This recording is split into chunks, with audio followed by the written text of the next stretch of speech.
who have already cast their ballots for Hillary Clinton and who are having a bad case of buyer's remorse.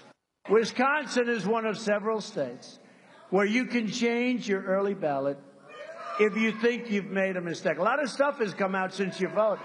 When I think about what we now know about Donald Trump and what he's been doing for 30 years, he sure has spent a lot of time demeaning, degrading, insulting, and assaulting women.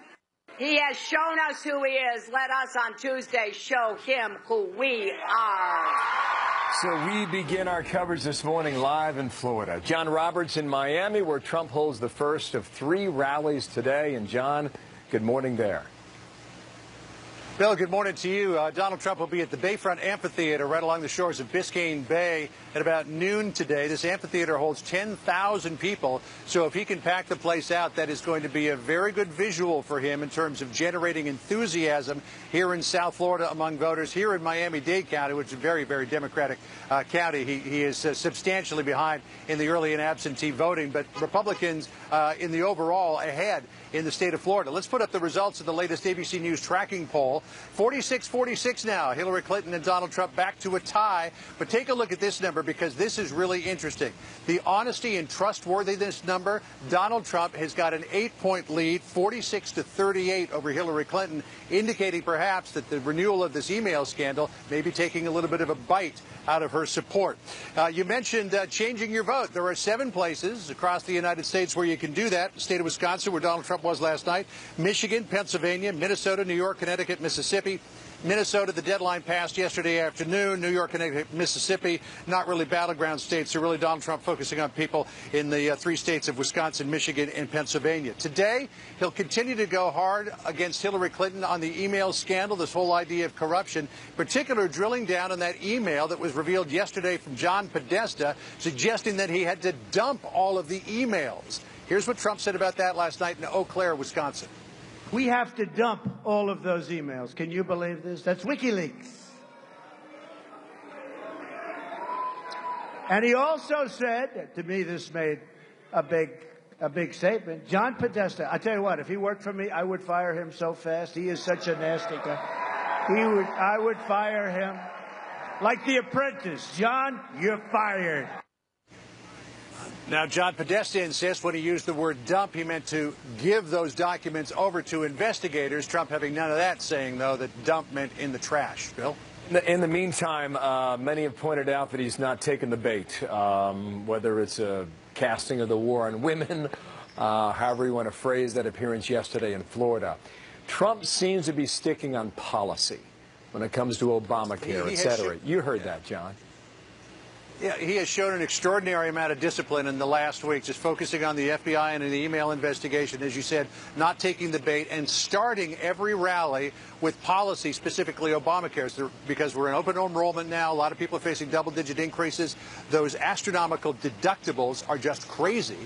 Donald Trump vowed yesterday again in Valley Forge in a speech on policy to repeal and replace Obamacare, even upping the ante in how he will do it. Here's what he said yesterday in Valley Forge. I will ask Congress to convene a special session so we can repeal and replace. And it will be such an honor for me, for you, and for everybody in this country, because Obamacare has to be replaced. If we don't repeal and replace Obamacare, we will destroy American health care forever. He'll repeat that message this morning here in Miami, then this afternoon in Orlando, this evening in Pensacola, and tomorrow morning in Jacksonville, Bill, as he spends a day and a half in this important battleground state. The big prize, really, among all the battlegrounds with 29 electoral votes. Right on. Bill? Thank you. John Roberts leading our coverage there. Thank you, John. Mark. So new developments in the Clinton email investigation. We are learning today that FBI Director James Comey and Attorney General Loretta Lynch, who have had some differences over how all of this has been handled, had a little meeting on Monday behind closed doors and discussed the case. Chief Intelligence Correspondent Catherine Herridge is live in Washington with the very latest on this. Catherine, good morning to you. Well, thank you, Martha. A government official has now confirmed that FBI Director James Comey and his boss, Attorney General Loretta Lynch, have met for the first time after his decision to reinitiate the Clinton email investigation. The official characterized the meeting as cordial, with Lynch having confidence in the FBI's review of these new documents. Though a former Justice Department official told Fox News that it's significant, Lynch did not block Comey's decision to reinitiate the case, and it probably goes back to her tarmac meeting in Arizona last June with Bill Clinton, just 1 week before Hillary Clinton's FBI interview. When Director Comey advised her that he was planning on making this statement, she didn't feel confident enough to give him a direct order not to do it. Why didn't she? My guess is because she realized that her involvement in this had been compromised by her meeting with Bill Clinton on that plane. The Attorney General has an event here in Washington on a separate subject, but Fox News is going to try and get some questions to her about the reopening of the email case and whether she fully backed that decision after her meeting Monday with Director Comey, Martha. We'll look forward to that. So, Catherine, the FBI also out yesterday with some new information that may have caught the Clinton team a bit off guard, right?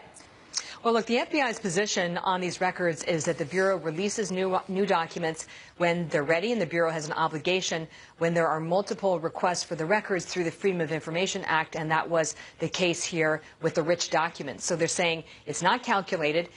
Timing is simply the timing. So those who have not been following this closely, just yesterday the FBI Vault, which is where these records are posted online, they're heavily redacted, though. They tweeted out the fact that they were available, and this certainly alerted the media to the records and seemed to have caught the Clinton campaign off guard. There are 129 heavily redacted pages in this new release, and they're heavily redacted for privacy reasons. And it's about the controversial pardon of Mark Rich in 2001 by President Bill Clinton. Rich had faced tax evasion charges, and he had fled to Switzerland and ultimately was pardoned, and critics said, or at least pointed out, his wife was this major donor to the Democratic Party. So he died in 2013, but the controversy has lived on, and critics say it's another piece of evidence of this sort of pay-for-play mentality by the Clintons, Martha. All right. Catherine, thank you very much. Let's analyze now. Chris Starwald, our Fox News digital politics editor, who's working on that playbook right now. Chris, how you doing?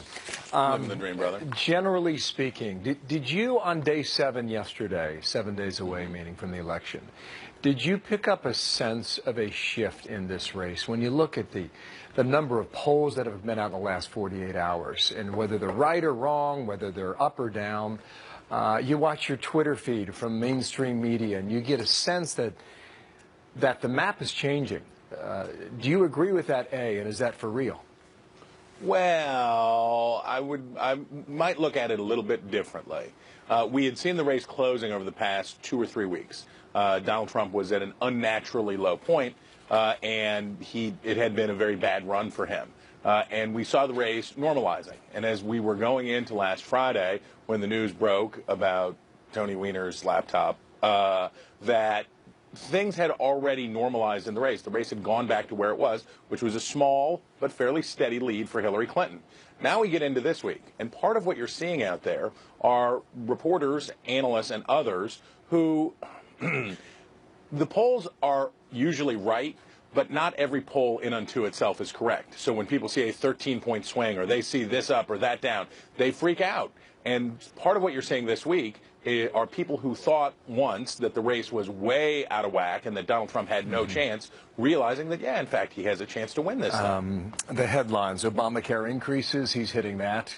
FBI investigation, that's all over the place. Trump has not taken the bait, as you heard me talk with John Roberts a moment ago. Yesterday, between President Obama and Hillary Clinton, it was back to the war on women, characterized in a different way. And for Trump, it was the war on Obamacare. And you study some of this early voting, and you can see good news for her among Hispanics in Florida. You can also see bad news for her among African Americans in Florida and in North Carolina, and perhaps elsewhere. We'll wait to see on that. But if you were expecting to see the African-American turnout in 2016, the way it had been the last 2 presidential cycles, you might have been kidding yourself a little bit, because it has not been there so far. Right, by volume, it won't be. And I don't think anybody would expect to see African-American voters turn out the same number that they did for the first African-American president. That sort of stands to reason. The question is, how much does it fall off? And that's also the question for her with millennial voters. How much does it fall off? What she's counting on is that she's going to do really well with suburban women. She's going to do really well with white women with college degrees. And she hopes that that'll be enough to offset. Thank you, brother. You betcha. I'm looking for your email. It's going to be good, man. Get back to work. Gotta wait for midday. Halftime. Halftime report. Thank you, Chris. All right, so the clock is ticking, and we're going to be covering every move that the candidates make through Election Day. And be sure to keep it here, right? Because this is the only place to be. November 8th, comprehensive election coverage that you literally cannot find anywhere else. And we will be on it. I think we're starting at like 4 in the morning and going basically all through those 24-hour, 48-hour cycle. Waiting for it. Around the old election. It's been a long 15 months, hasn't it, McCallum? Really? I hadn't noticed. President Obama slamming Donald Trump. He said this yesterday in Columbus, Ohio. If you disrespected women before you were elected, you will disrespect women once you're president. So how will that influence female voters? Lara Trump, the wife of Donald Trump's son Eric, will join us in a moment here. We'll talk to her about all that. And what is happening inside the FBI, where the Clinton email investigation may be headed? House Homeland Security Committee Chairman Michael McCaul will be here on that. Also, as that controversy continues to dog the Clinton campaign, it's Trump's nickname, Crooked Hillary, starting to stick with voters. She had a private foundation that took foreign contributions and has come out in this avalanche of emails. I truly do believe convinces millions of Americans that Hillary Clinton should never be elected president of the United States. I had agreed to keep cases connected to Hillary Clinton and Donald Trump quiet over the summer because of the approaching election. Those cases focusing on Trump's former campaign manager and the Clinton Foundation. And Texas Congressman Mike McCaul is chairman of the House Homeland Security Committee. Sir, how are you? And good morning to you. And thank you for coming back to America's Newsroom. What is your sense about what's happening within the FBI now with regards to the Clinton Foundation, a story that was largely buried given the news of Anthony Weiner's laptop on Friday? Well, I know there is an ongoing investigation. The director in congressional testimony indicated that. And so I think, on those two unrelated to the email investigations, it is a normal practice. I worked at the Justice Department not to indict just right before an election. I think in the email case, it's a unique case because it came out of a congressional investigation. And Jim Comey, when he testified before Congress, told us that if new evidence developed in the case, that this case that had been completed would be reopened. So he simply gave us an update as he promised he would do so. Mm-hmm. Okay, you say it's unique, but in what other sense would that be? Okay, so it comes out of Congress. How significant would that be as opposed to a private citizen that would bring in information? Because of the nature of the case, the fact that he came before Congress and told us that if new evidence arose, he would update us on the case. Mrs. Clinton has been running around saying she's been cleared and the investigation is over, when in fact that is not a correct statement. There is now new evidence reopening the case and evidence that could be quite damaging. Remember, to get a search warrant, you have to have probable cause, and they had probable cause to get a search warrant for these emails on Huma Abedin's laptop. If she wins next Tuesday, what happens to that investigation? Well, that's something I've been talking about that hasn't been mentioned very much, and that is this investigation will continue whether she wins or not. But assuming she wins and the investigation goes forward and it looks like an indictment is pending, at that point in time under the Constitution, the House of Representatives would engage in an impeachment trial. It would go to the Senate, and impeachment proceedings and removal would take place. Remember, the only last time I can recall when this happened was Richard Nixon, who was impeached and resigned before he would have been voted to remove office. And then I remember Gerald Ford pardoned him from any criminal wrongdoing. I would hate to see this country being thrown into a constitutional crisis because of Hillary Clinton's behavior. Okay, now we have talked to you quite often for various investigations on Homeland Security, et cetera. But you are 6 days away from a national election, and you've used the I word. You want to take that back? I'm sorry, the I word. Impeachment. Again, I think with the new emails, if they're classified information, particularly emails that could have intent in those emails. We saw Podesta's WikiLeaks emails saying to dump all these emails. That's getting a little closer to intent. If we see an email that says, I know that's classified, but send it anyway, that would be the kind of smoking gun the FBI is looking for. That then, I think, would be the grounds for an indictment. I've said all along, Bill, this should have gone before a grand jury to take the politics out of this. This would not be a unique case to go before a grand jury, as I've done many times in the past. For whatever reason, they chose not to do that. I think there's ample evidence with the probable cause to get the search warrant now to go before the grand jury and present this new evidence. Wow. Mike McCall from Texas, sir, thank you for coming back today. Strong stuff. Thanks a lot, Bill. 21 past. Future. And I say we. It's we. I'm a messenger. I'm only a messenger, remember. I'm only a messenger, but you have to say I'm doing a pretty good job as a messenger. Yeah. But I'm the messenger. He's the messenger, he says. Donald Trump yesterday touting himself as the candidate of change. This as the electoral map gets quite a bit tighter. The latest Fox News scorecard shows Hillary Clinton with enough electoral votes to win based on where the polls are right now, but her lead is shrinking by the day. So let's bring in Kristen Soltis Anderson, Washington Examiner columnist and a Republican pollster, for her take on this. Kristen, welcome. Good to have you here today. First of all, just quick take on how the electoral map is changing. It's certainly better to be Hillary Clinton than Donald Trump at this point, but Donald Trump, the polls are trending a little bit his way. This race is tightening. The last couple of days of news cycles have not been great for the Clinton campaign. Stories that should have been bad for Trump have not really done damage to him that much. So it's at this point the momentum is behind Trump, although he's got a long way to go to make up ground. Yeah, and only 6 days to do it in. Let's take a look at some of the states individually here. First up, we have a look at the RCP average of the polls in Florida. You see Donald Trump at 45.5. She's at 44.5. How do you characterize this race right now, Kristen? The race in Florida is very tight, in part because you have two big competing constituencies that both candidates are doing well with. On the one hand, Florida has a growing Latino population. Hillary Clinton does very well with those voters. But you've also got a lot of folks who are white voters, retired, living in sort of the northern part of the state that is prime Trump country. So this is really a clash of both of their demographic bases coming to a head in one state. And Trump has consistently had a very slight advantage in Florida compared to other states with large Latino populations. Yeah, President Obama headed there as they bring out the big guns in the tight race that's going on in Florida. So let's take a look at Nevada, which looked, just days ago to be lost for Donald Trump, is now very tight as well.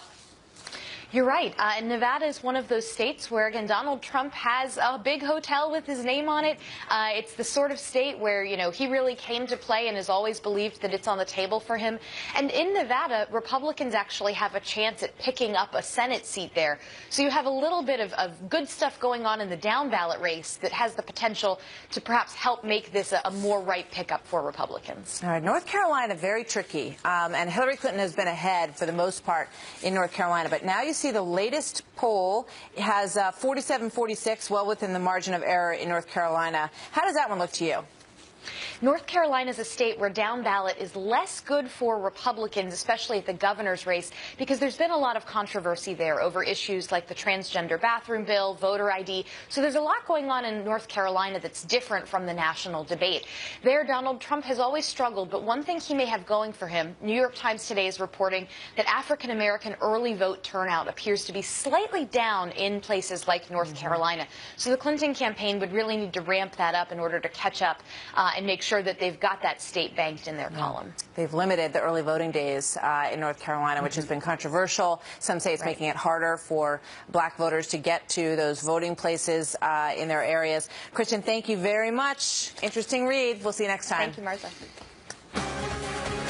Look at the big board this morning. Stocks open in 1 minute right now. Investors blaming slumping stocks on a nearing election and tightening polls. How about that?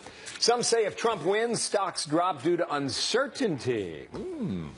Also watch the Fed interest rate update this afternoon, so stand by. Lots to watch on Wall Street with regard to this election. And an all-out manhunt underway in Iowa after the ambush killings of 2 police officers who were on duty just sitting in their squad cars. It's a horrific story out of Iowa this morning, and we have the very latest on the developments. Also, Hillary Clinton attempting to pivot from her email scandal and back to the so-called war on women. Reaction from a member of the Trump family next. Nobody respects women more than Donald Trump, I'll tell you. Nobody. Nobody. Nobody respects women more. And my daughter Ivanka always says, Daddy, nobody respects women more than you, Daddy. So the race is getting tighter by the minute. The Clinton campaign is starting to revive the attacks on Donald Trump and his treatment of women. Hillary Clinton hit the trail yesterday. She was in Florida, and she did not hold back. He thinks belittling women makes him a bigger man. And I don't think there's a woman anywhere who doesn't know what that feels like. He doesn't see us as full human beings with our own dreams, our own purposes, our own capabilities. And he has shown that clearly throughout this campaign. So that was on the trail yesterday. That was Hillary Clinton. Joining me now is Lara Trump. She is the wife of Donald Trump's son, Eric. Lara, great to have you here. Good morning to you. Good morning, Martha. So when you hear that, when you hear Hillary Clinton saying those things about your father-in-law, and when you look at what's happened over the last couple of months with regard to that, what goes through your mind? Well, I actually saw yesterday when Hillary Clinton was talking, and actually the first thing I thought was it's a really sad attempt to distract voters from what we all see coming out these days about Hillary Clinton. You know, she's got big problems on her hands. We've seen all the WikiLeaks emails come out. Now there's this new revived FBI investigation. I think she knows she's in serious trouble, and whenever she isn't talking about the issues that matter to voters, when she's trying to attack Donald Trump on women and bringing out Alicia Machado, to me, it was a very obvious way to distract voters away from the real problems that she's having.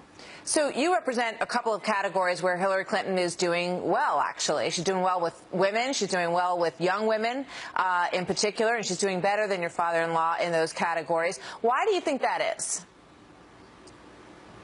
Well, look, I don't fully believe all of that, because I have to tell you, I'm on the ground, and I'm seeing voters, and I'm seeing women, and I've been lucky enough to travel around the country with a group of women that know Donald Trump, and you know what? We get women coming out all the time saying, we have so many women that are supporting your father-in-law.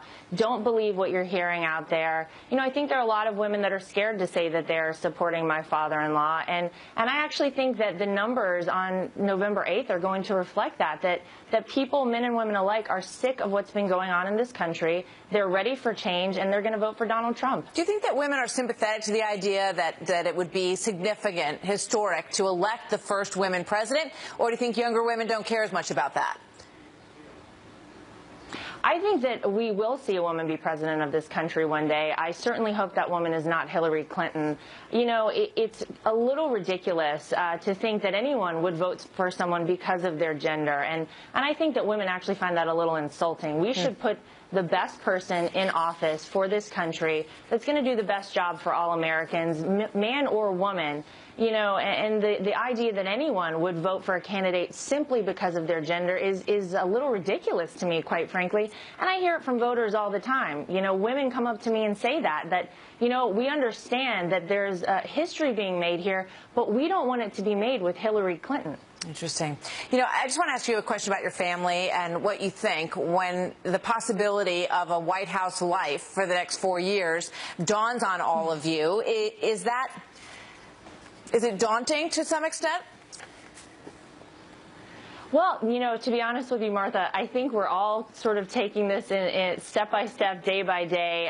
We haven't really wrapped our minds around that. But what I do know is that, look, this hasn't been an easy 18 months for our family. It's been very tough. But we all are doing this because we know that America needs change. And I'm very confident in my father-in-law, Donald Trump. I know he's going to do an incredible job for this country. He's the only person that I know can turn this country back around. When we have 95 million Americans out of the workforce, when we have national security issues, you know, our educational system ranked 30th in the world, we need need big changes to be made. We need to clean out Washington, D.C. because it's not working for the people. And I know that my father-in-law is going to do that. So as daunting as it might be, I think we all know that, that it's for the betterment of our country. All right. Any political future for your husband or for you that you see? I think we'll all need to cool off quite a bit after this election cycle before we even think of that. Well, you guys all came into this with no political background, but you've been very strong spokespeople on behalf of your father-in-law and, in their case, of their father. I think everybody would say that on both sides of the aisle. Lara, very good to talk to you today. I know you're in North Carolina, which is a tight race, and we'll see you next time. Many thanks. Thanks. Thanks, Martha.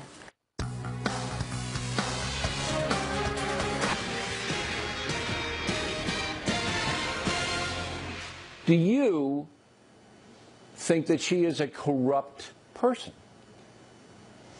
Well, I don't think there's any question that over the last 30 years, the Clintons' careers have been characterized by Hillary Clinton, the politics of personal enrichment. Is she corrupt? I think there's been outright corruption represented throughout their careers. That's the kind of pay-to-play corruption the American people are tired of in Washington, D.C. There's Mike Pence from last night with O'Reilly making the case against Hillary Clinton. The daily WikiLeaks dump, the new emails being looked at by the FBI, the Clinton Foundation. Are they taking their toll on Hillary Clinton in the polls? Brad Blakeman, former Deputy Assistant President George W. Bush. Jessica Tarloff, Democratic pollster, senior political strategist for Schoen Consulting. And good day to both of you. Good morning. Trump's called her crooked from the beginning, Brad. Are you seeing that being reflected now? I think you absolutely are. And the fact that the FBI announced that their investigation continues into Hillary Clinton tells you that everything Donald Trump has said before is true. And we don't have to look much further than the prior Clinton administration that was plagued by scandal and corruption and impeachment.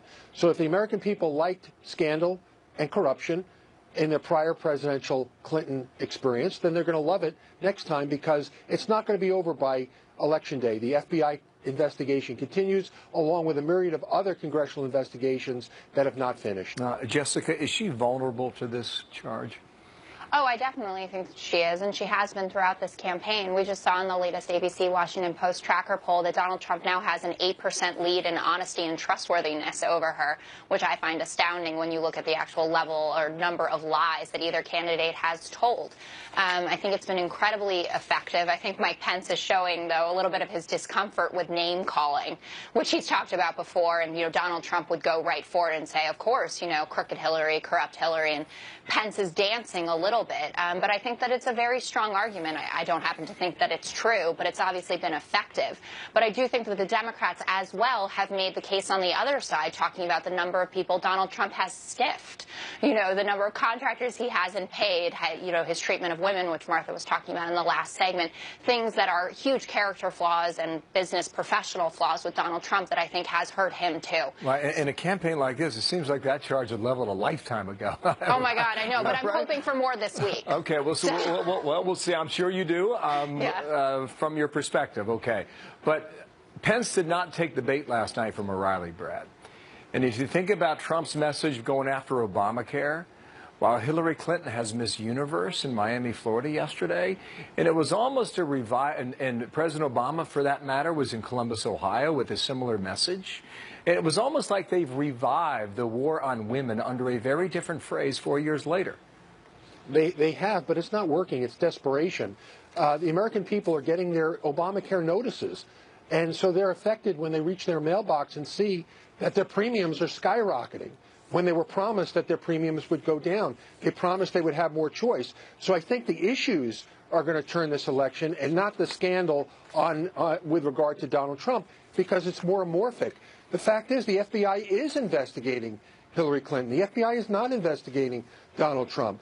And when you talk about stiffing workers, Donald Trump has had a myriad, hundreds, thousands of deals. Of course he's going to have lawsuits and discrepancies and disputes. That's what business is all about. This is the difference. Compare Donald Trump's record with success against Hillary's record of failure.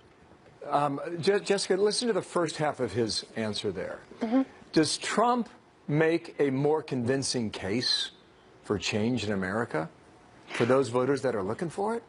I I think that he has by at least saying, I'm not a politician, which is where we started with this election. 55% of Americans want change. 65 say we're on the wrong track, though, high 50s like President Obama, which indicates that they don't have as much of a problem with what's going on here. But yes, I think Brad's right, hammering Obamacare, talking about wage growth but not enough, what kind of boost to the economy you can provide, they're all good things. But for Brad to discount the Trump scandals, which have obviously hurt him, and especially with women. I mean, you talk about this man is not doing well with the ladies. And every state that has high female turnout for early voting is showing a push towards Hillary Clinton. So I don't think that part of the argument is fair. But I think that he has done as well as he can with this. I don't think he's a particularly gifted one-on-one candidate. I think he did better in the primaries than he has in the general election here when he had a lot of people to surround himself with. But listen, Donald Trump is doing better than I expected him to, for sure. 6 days to go. Thank you, Jessica. Oh, my God, I know. Thank you, Brad. Thanks. Bye, guys. Amazing, right? Let's bring in David Bossie, Deputy Campaign Manager for the Trump-Pence campaign. David, welcome. Good morning to you. Good to have you here. Thanks for having me, Martha. No, so, just looking at some of the stories this morning in the newspapers and such, the Washington Post says that your candidate is showing, quote, flashes of a cohesive closing argument, and that he is uncharacteristically disciplined in his speech as he calls again for the eradication of the Affordable Care Act. What's the tone of the campaign right now, Donald Trump? Mr. Trump's been doing this all along. He's bringing to the American people a positive message of change, and that's really what this whole campaign's been about. And Mr. Trump's out there talking about the important issues that are vital to everyday Americans' lives and their families, whether it's education or jobs or the bad trade policies or fixing Obamacare. I hear what you're saying, but what they're picking up on is a discipline that we have not always seen from the Trump campaign. We saw Alicia Machado out on the stage yesterday. That could be Hillary Clinton trying to bait him into some sort of response that will make the news cycle more about him. How are you keeping the candidate as disciplined as he's been in recent days, and can he keep it up? Hillary Clinton's fear tactics are desperate. We feel it. We feel what she is doing is trying to finish this campaign on a negative, fear-mongering message, and we're delivering the exact opposite. Mr. Trump's out there with a hope, growth, and opportunity message, and so we're excited that Americans are going to be able to make that decision on Tuesday. There were lots of reports in the recent, last couple of weeks, I would say, that there was a lot of down mood at the Trump campaign, that you guys had a feeling that it was not going to go your way. That's changed a little bit since Friday, I would imagine. How do you keep that momentum going? And when you look at the data, which does show early voting leaning towards Democrats, and that he's still having a very tough time with women voters, how do you try to close that gap? We're really excited with the trends, Martha. The early absentee ballot and the early vote numbers in Florida, North Carolina, Ohio, and Iowa, which is our pathway to victory, are incredibly strong. We are performing well with women. We're overperforming with men. The demographic groups are breaking, in our favor at every age group. We're excited because the American people are recognizing. We're not seeing that, to be honest. When you look at the women, you're not seeing. Hold on, David. I mean, you can say you're winning with every group, and that may turn out to be true on November 8th. But when you look at the data so far, it looks like the early vote is leaning Democratic. When you look at Hispanics and women in Florida, for example, they continue to be very strong for Hillary Clinton. So I'm asking you, strategically, how are you going to overcome that deficit? Yeah, Martha, actually, let's just talk about North Carolina for a specific example. We are overperforming Mitt Romney's 2012 numbers by 30,000 votes, and the Democrats are underperforming by about 75,000 votes. So that's a 100,000 vote swing to our favor in ballots cast. And Mitt Romney won that state by 77,000 votes. So he was going into Election Day over 300,000 votes down in early voting, and he won by 77,000. I hear what you're saying. We are 100. So those are real numbers. Those aren't polls. Those are real ballots cast. So, just looking at our electoral scorecard, which our decision team, does basically every day. There's the scorecard. Hillary Clinton at 287, Donald Trump at 174. Yeah. We just moved, our folks just moved North Carolina, in fact, from toss-up to leaning Democrat. Yeah. So, they're seeing something very different on the ground in North Carolina than you are. Yeah, they're fundamentally flawed in whatever they're looking at, Martha. They should give me a call. I'd be happy to walk them through it. All right, so they're going to find out on election day, Martha. There's only one poll left that really matters, and that was going to happen in 6 days. That's right. And we're going to win it. We're winning North Carolina on election day. It's pretty clear that President Obama wants to reignite the war on women. He was out yesterday in Ohio talking to voters on the campaign trail. He said, look, gentlemen, guys, I'm paraphrasing him. If you are having trouble voting for a woman, if that's a bit of a hurdle for you to get over, you need to get over it. You need to be okay with voting for a woman. What do you think about that? Not very much, Martha. That's not exactly a closing message for a campaign. If Hillary Clinton's message is one of fear and Barack Obama's is one of, trying to get over voting for a woman, which is a ridiculous argument, they have nothing to get people to motivate them to turn out on Election Day. And that's what we see fundamentally across the country with our enthusiasm. The army of Trump, those volunteers that are out knocking on doors, making the phone calls, those people by the tens of thousands showing up at Trump rallies across the country is overwhelming. And she is just having trouble with the enthusiasm. That enthusiasm gap is going to be the story next Wednesday. We will see. David, thanks for your time. We'll see you next time. Thanks for having me. Now to the other side, Hillary Clinton travels to Nevada and Arizona today. A victory in Arizona would be a huge win for Democrats, clearly. They have not carried that state since 1996. Rich Edson is live, starting his day in Fort Lauderdale, Florida, where Hillary Clinton campaigned yesterday. And what's the strategy now where you are today, Rich? Take it a day at a time. Good morning, Bill. And the strategy here is to show up and slam Donald Trump. She has had several appearances in Florida over the past week. A campaign official says they believe if Hillary Clinton can win here in Florida, she closes off every conceivable path for Donald Trump to become president of the United States. 3 events yesterday, the first in the Tampa area, second in the Orlando area. She ended up here last night in Fort Lauderdale. She has had a 2-pronged approach against Donald Trump. The first is to attack him on women, saying that he's abusive towards women and not a very good role model for women or girls. She brought out the former Miss Universe, Alicia Machado. Remember, it was Clinton who brought Machado into the national conversation, bringing up her case during one of the debates, claiming that she'd been verbally abused by Donald Trump. The second part of that attack is to go after him as being erratic, someone who is dangerous, and someone who should not have control of the U.S. military or nuclear codes. Here's Hillary Clinton during one of her rallies yesterday after a Trump supporter interrupted her. I am sick and tired of the negative, dark, divisive, dangerous vision and behavior of people who support Donald Trump. It is time for us to say no. We are not going backwards. We're going forward into a brighter future. And an unusual schedule for her from here for a Democratic candidate, Arizona, where Republicans usually win, and then later this week, Detroit, which has been solidly, at least Michigan, solidly Democratic for some time. Bill, back to you. Thank you. The Bureau releasing 129 pages of documents from the 2001 investigation into President Bill Clinton's pardon of financier Mark Rich, which was a huge story at the time. Not something most people have heard about in between. It was very controversial. Rich's ex-wife was a very big Democratic donor and spent lots of time visiting the White House for dinners and social events and that kind of thing. Denise Rich is her name. So Mark Thiessen joins us now, columnist for The Washington Post, Fox News contributor, and a fellow at the American Enterprise Institute. Good to see you this morning, Mark. Good to see you, Martha. First of all, tell everybody who Mark Rich is and why this revelation of these documents would matter.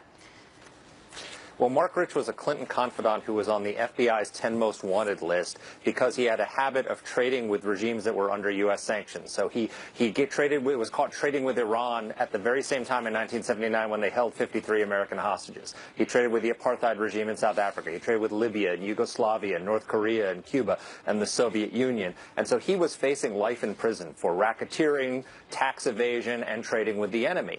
But as you pointed out, Denise Rich was a major Democratic donor, gave more than $1 million to Democratic campaigns during the Clinton era, almost $500,000 to the Clinton Library. And so on his final day in office, in a very controversial move, Bill Clinton, over Justice Department objections, pardoned Mark Rich, which is very unusual because usually a presidential pardon goes to someone who's paid their debt to society, who's changed their lives. Mark Rich was a fugitive from justice. This had never been done before, and so it was hugely controversial at the time. So the Clinton campaign says this is not coincidence that the FBI decided to release these documents with 6 days to go. You know that they're very rankled. They think the FBI is basically after them, given Comey's decision last Friday. Do they have a point? Well, you know, interestingly enough, these are documents into the investigation of whether criminal charges should have been brought against the Clintons for the pardon, and they decided not to bring charges. And the prosecutor who decided not to bring charges was James Comey. So it's kind of hard to say that this is somehow an anti-Clinton move. They also gave in documents about Trump by Fred Trump, Donald Trump's fathers, at the same time. So this is a routine FOIA request. But why it's relevant to this election and why they should be worried is that Bill Clinton and Hillary Clinton have continued to enrich themselves in the years past from their connections with Mark Rich associates. For example, one of Mark Rich's associates was a guy named Gilbert Chagoury. They traded oil together in the international oil markets. Gilbert Chagoury was denied entry into the United States for terrorist ties with Hezbollah. He was convicted of money laundering for plundering the oil assets of Nigeria in Switzerland. And he was a major Clinton Foundation donor, pledged $1 billion to the Clinton Global Initiative, was invited to Bill Clinton's 60th birthday, and while she was Secretary of State, her State Department was negotiating with him to buy his land for a U.S. consulate in Nigeria using taxpayer dollars. So they were doing business with a convicted money launderer with ties to terrorists who was a Mark Rich associate. So they have continued to enrich themselves through their connections to the Mark Rich shady universe. Fascinating. One final question for you. There are reports that George P. Bush, the nephew of the 43rd president of the United States, says that potentially 41 and 43 could vote for Hillary Clinton in this election. What's your response to that? I don't know if they will vote for Hillary Clinton. I can certainly understand why they wouldn't vote for Donald Trump. I mean, if you recall back in the South Carolina Republican debate, Donald Trump stood on this debate stage and said to the American people that George W. Bush lied to them about weapons of mass destruction, that he knew about 9/11 before it happened and failed to stop it. He basically spouted all the far-left conspiracy theories about that had been charged. I was in the White House in the Bush administration, Martha, and we used to hear people chanting outside, banging drums, chanting Bush lied and people died. They heard Donald Trump say that from a Republican debate stage, so I'm not surprised at all that George W. Bush or his father are not voting for Donald Trump. If Donald Trump loses this election, you know, the never-Trumpers will say, see, we told you so. And what happens to the Republican Party, and what happens to that group of people? Well, I think that there's going to be, first of all, I don't know that he's going to lose. I think he could win. He's getting closer and the election's getting tighter, so I'm not willing to concede yet that Donald Trump is going to lose the election. But if he loses, he will have lost a perfectly winnable election. Hillary Clinton is the weakest Democratic nominee to come forth in my lifetime. There is no reason. If you look at that field of Republican candidates, can you imagine if Marco Rubio was the nominee right now, or Scott Walker, or even Mike Pence was the nominee? They would be crushing Hillary Clinton. So if we lose this election, it will not be because of the never-Trumpers. It'll be because the Republican Party nominated the weakest candidate they could possibly put up against Hillary Clinton. We'll see. Mark Thiessen, always good to talk to you. Thanks for coming by. Thank you, Martha. More WikiLeaks now uncovering emails that point to a possible conflict of interest between the Clinton campaign and a top official at the Justice Department. Ed Henry's reading your emails again today. He's live in Washington. How you doing, Ed? Good to see you. All right, another day. It's 10:25 on the East Coast. What are you finding?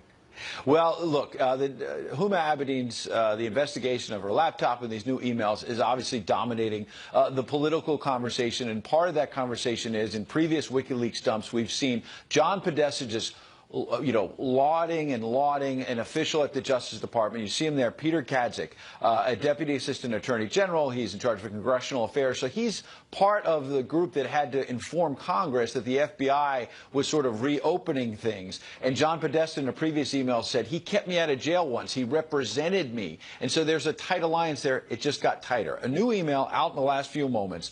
Kadzik to Podesta, May of 2015, giving him a, quote, heads up that there's an oversight hearing on the Hill today where the head of our civil division will testify, likely to get questions on State Department emails. He goes on to say the State Department just got another FOIA request, Freedom of Information. That's likely to come up in 2016. Okay, maybe this sounds like routine stuff, this heads up. But you know what? Kadzik did not send it from his Justice Department email. He sent it from his Gmail to John Podesta's Gmail, as if this was offline and not going to be kept by public records. Why was this contact between Justice, which has been obviously overseeing this FBI probe for months and months and months, even before the recent events, connecting with John Podesta? Interesting. It's going to drive all this technology is going to drive us back to having one-on-one conversations again. How do you tie all these various dumps together into a story? I mean, today, what would be the bottom line if you were to nail that? The bottom line is there was an email yesterday where John Podesta was talking about let's dump this out there as quickly as possible. Let's dump it. And some people thought he meant delete. The campaign says he was talking about getting the emails out when the New York Times story broke. Okay, fine. That may have been what John Podesta was saying as campaign chairman. But look at the timeline. The opposite happened in terms of more disclosure. The story breaks in the New York Times that she used a private account. Podesta and Mook themselves have a conversation that night where Podesta says, did you know the full extent of this? Mook, no. As if the top guys were in the dark. March 4th, they reveal the private server by the Associated Press. And Podesta basically says to Cheryl Mills, should we hold back the emails between Clinton and the president? Then Clinton gets a subpoena that same day, March 4th, from Trey Gowdy on the Hill. March 5th, Philippe Reines talks about the emailer-in-chief. Clinton is in a very good place. March 7th, the president says, I learned about this from news reports. Cheryl Mills says, well, maybe not. We need to clean this up. And Reines says there is just no good answer in one email to this server issue. March 9th, they're debating whether she has a news conference on March 10th. And Reines says we need to focus on, quote, dropping the bomb. He later explains in the email, dropping the bomb is revealing to the public for the first time 33,000 emails have been deleted. March 10th, Hillary Clinton has that news conference. She says, this is all fine. I did this for convenience. There was no classified information on the server. A lot of that turns out to not be true. But then the bottom line, you ask, 2 weeks later, the FBI, according to their original report, says roughly about March 25th, after all this back and forth, BleachBit is used to wipe out the whole, wipe out the server, basically, and the emails. What was deleted, we simply don't know. And so you look at this, March of 2015, that was a critical time, and a lot was happening. No question. Thank you, Ed. We'll be back with you, okay? 9 days, we are going to win the state of Colorado, and we are going to win back the White House. We are. Donald Trump from just a few days ago, and you look at the electoral map right now, and this will really be the story come 6 days from now, and that's how you get to 270. This was the map from 2004 when George Bush won re-election over John Kerry. See all the red in the middle part of the country? It's just blue really on the outside. Watch what happens 4 years later when Barack Obama won the presidency, okay? You see the movement here in Colorado, New Mexico, Nevada, also here in the Southeast, Virginia, North Carolina, and Florida. 4 years after that, just subtle changes in the map. You sketch that? From 2008 to 2012, it was just Indiana and just North Carolina that Mitt Romney was able to capture. Take you back to Colorado from 2004. Here's what happened. George Bush against John Kerry. In that vote that year, Bush a winner by 5 points. You go to 2008 and watch this significant flip when Obama beat McCain by 9 points. Then 4 years after that, he held on to it, beating Mitt Romney by about 5 points in Colorado there. 9 electoral votes. What's the state of the race there? Here's the governor, Democrat John Hickenlooper, with me now. And, sir, good day to you, and thank you for your time. Good morning. What do you believe is the state of the race today, first nationally, then I'll ask you about Colorado? Well, obviously, it's tightened up a little bit nationally. You can see a lot of this, the FBI issues that they've been releasing create a news stream that is very distracting. But even nationally, I still see Hillary pretty strongly in control. Okay, now in your state of Colorado, she has not been there a lot. Bill Clinton will be there in a matter of days. You've had at least 1 million votes cast already, I believe, and there's a large portion of your state that will vote by mail this year, larger than in years past. What are you seeing in the early returns right now that would favor Hillary Clinton or give Donald Trump an edge there? Well, you know, I think Donald Trump has alienated a lot of our independents and even many moderate Republicans with his attacks on women and Hispanics. And we've seen in the early vote, we have, as you say, over 1 million votes cast already. But the turnout, the voting by Republicans is much less than we've seen historically. And I think demonstrates that Hillary is going to do very well in Colorado. I think she's probably going to win it by 6 or 8 points, maybe even 10 points. Wow, that would be significant. 10 points, double figures. I mean, how do you square that when she's about to spend six-figure buy on your state and ads, sir? Well, six-figure buy, I mean, that's $100,000, a couple $100,000. I think she's probably looking more trying to help the down-ticket races, make sure Michael Bennet running for the U.S. Senate gets support, making sure a couple of the congressional races, Gail Schwartz and a couple of the other races that are very critical here. Morgan Carroll's in a tight race with Congressman Coffin. So I think the stand helps them. Yeah, you're saying that Hillary Clinton has Colorado in the bag. That's what I hear. Well, I feel... No, I wouldn't say that because I think we're all going to go out and work very hard over the next 6 days, 5.5 days to make sure that she does win. But I think she's got a sizable lead, and I think that's a good place to be. It doesn't mean, certainly every time I go anywhere, I don't see a lot of support for Donald Trump outside of the occasional, big crowd that comes for one event. Don't see signs. We don't see a lot of indication that there's much support. This is a state, like a lot of the Rocky Mountain West, that is really kind of family-based, family values, and that his attacking women has really rubbed people the wrong way. But you started this segment talking, Governor, about the revelations about the FBI investigation and the WikiLeaks, and give us a sense of how that is playing when voters get their eyes and ears on a story like that. Well, but I think there's again and again we see this server. And certainly the server, she's apologized. She said she made a mistake. I mean, people have heard that so many times. I don't think it's getting that much traction. And yet, Donald Trump, when that videotape came out where he bragged about, in essence, what's sexual assault, people are still talking about that. Okay. He also has had, $4 million in ads in Colorado? He spent a lot of money here, for sure. But I'm certain you've seen those. And is the suggestion that a TV ad doesn't have the power anymore to persuade? Yeah, well, certainly there are, the fragmentation of the media has meant that TV ads aren't as powerful as they were. Plus, it's a very competitive market. We have a lot of initiatives on our state constitution, a lot of spending on the Senate race. So, getting a few $1 million of TV ads there's an awful lot of noise out there. So he might not have gotten as much bang for his buck as he might have hoped. Bill Clinton's coming your way in 2 days, so we'll see what happens then. Governor, thank you for your time. That's John Hickenlooper, the Democratic governor of Colorado. Thank you, sir, for coming on today. You bet. My pleasure. So Hillary Clinton reaching out to some of President Obama's strongest supporters from 2012 and courting African-American voters, tailoring her message yesterday in Florida amid signs of lower turnout by that demographic in early voting. I cannot come to Sanford without talking about Trayvon Martin. Something is wrong when young people just starting their lives are dying. Something is wrong when so many parents live in fear that their child will be hurt or killed. Going to the movies, sitting in a first-grade classroom, attending a Bible study. The list goes on. This has nothing to do with the Second Amendment and responsible gun owners. That was her message in Florida. I'm joined now by Ed Rollins, campaign manager for Ronald Reagan's re-election in 1984. He's also chief strategist for the Great America PAC, which is a Trump super PAC. Joe Trippi was Howard Dean's campaign manager, and he is a Fox News contributor. Gentlemen, welcome. Thank you. Good to have you both here. I want to get your quick take sort of on the state of the race right now. Joe, you go first.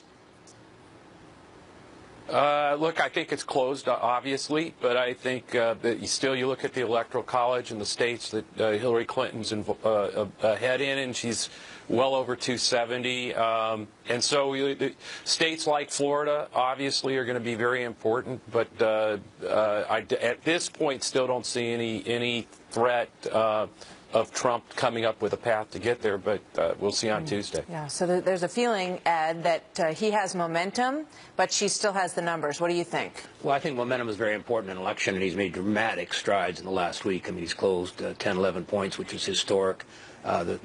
Those key states, the Floridas, the North Carolinas, the Ohios, which we have to win, he's doing very well in those states. And I think to a certain extent, this is the kind of election where over this weekend it's going to be very important. She certainly had nothing but negative things to deal with all week long.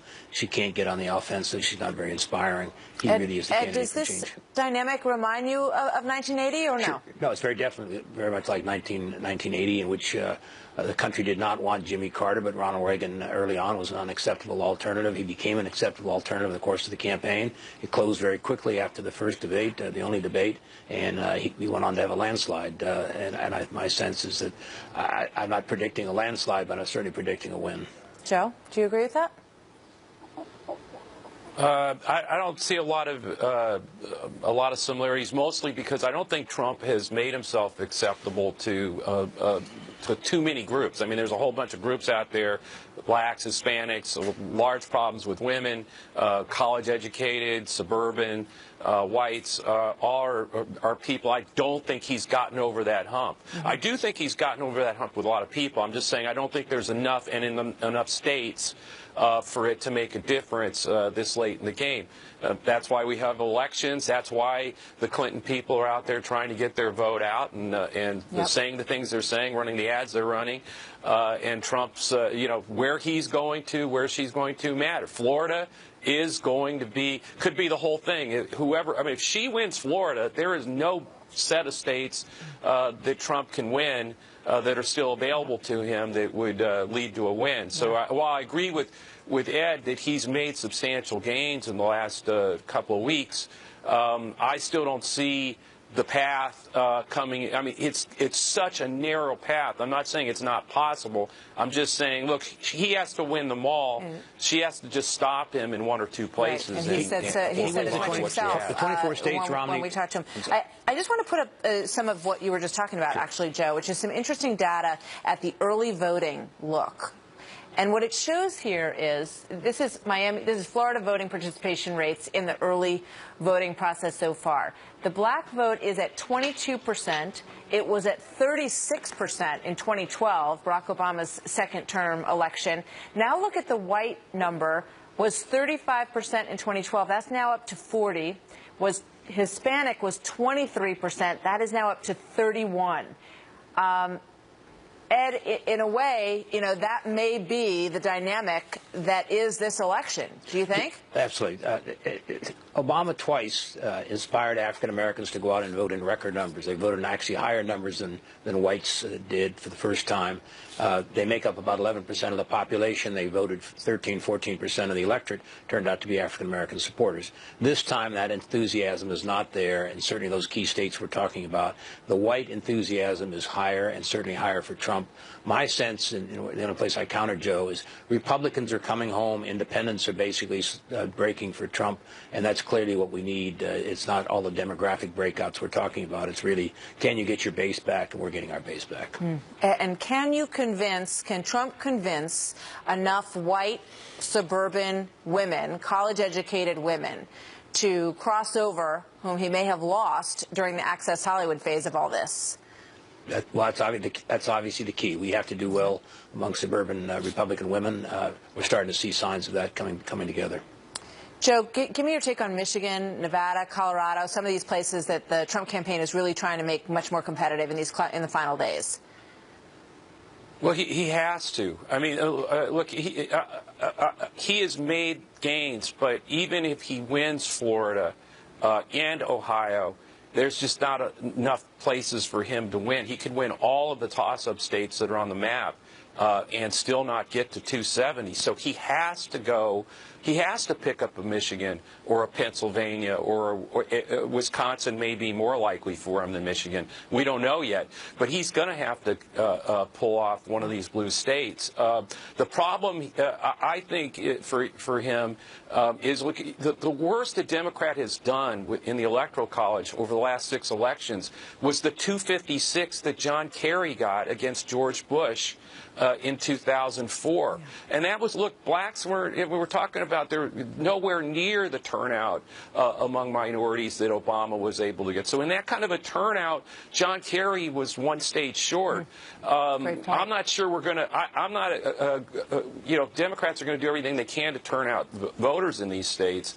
So I think it just shows you the problem Trump has. He has to pick off a Michigan. Yeah. I think that's why the Clinton campaign is going on the air in some of those states, to make sure that they turn out. They don't have turnout operations. He holds the 24 Um, states that Romney win, and he wins Florida, Pennsylvania, and Ohio. It gives him 272.